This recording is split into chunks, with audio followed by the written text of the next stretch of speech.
ஐயனார் துணை சரியில்ல.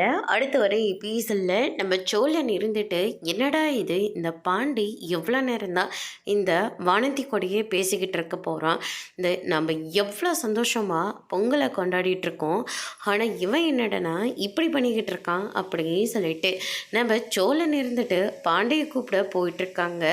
அப்போ பாண்டி இருந்துட்டு வானதி கிட்ட போயிட்டு, இங்கே பாரு, இன்னொரு தடவை அவங்கள பற்றி பேசுகிற வேலை வச்சுக்காத, அவங்க இந்த வீட்டுக்காக எவ்வளவோ பண்ணியிருக்காங்க அப்படின்ற மாதிரி சொல்லிக்கிட்டு இருக்காங்க. வானத்தை இருந்துட்டு என்னத்தை பண்ணி கிழிச்சிட்டாங்க. இந்த வீட்டுக்கு நான் மருமகளாக இருந்தாலையும் இப்படி தான் செய்வேன். ஆனால் அவங்கள மாதிரி ஃபேக் கிடையாது, உண்மையான மருமக அப்படின்ற மாதிரி சொல்லிக்கிட்டு இருக்காங்க. சோழன் இருந்துட்டு ஏன் ஆளை பற்றி தான் நீ பேசிக்கிட்டு இருக்கியா அப்படின்னு சொல்லிட்டு ரொம்பவே கோவத்தோடு போகிறாங்க.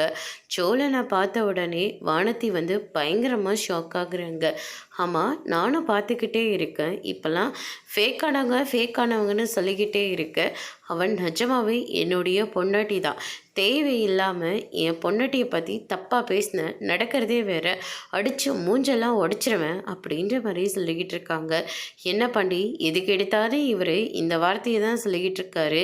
நீயும் வேடிக்கை மட்டும்தான் பார்த்துக்கிட்டு இருக்க, என்ன நினச்சிக்கிட்டு இருக்க அப்படின்ற மாதிரி சொல்கிறாங்க. நீ பேசினதும் தப்பு தானே அப்படின்ற மாதிரி பாண்டி வந்து சொல்லிடுறாங்க. இதை கேட்டோன்னே வானதி ரொம்பவே கோவமாக அங்கேருந்து கிளம்பிடுறாங்க. எல்லாருமே இருந்துட்டு என்னாச்சுன்னு சொல்லி கேட்கவும் நடந்த எல்லா விஷயத்தையும் சொல்கிறாங்க. அதோடு இன்றைக்கான பிரம்ம முடிச்சிருக்காங்க.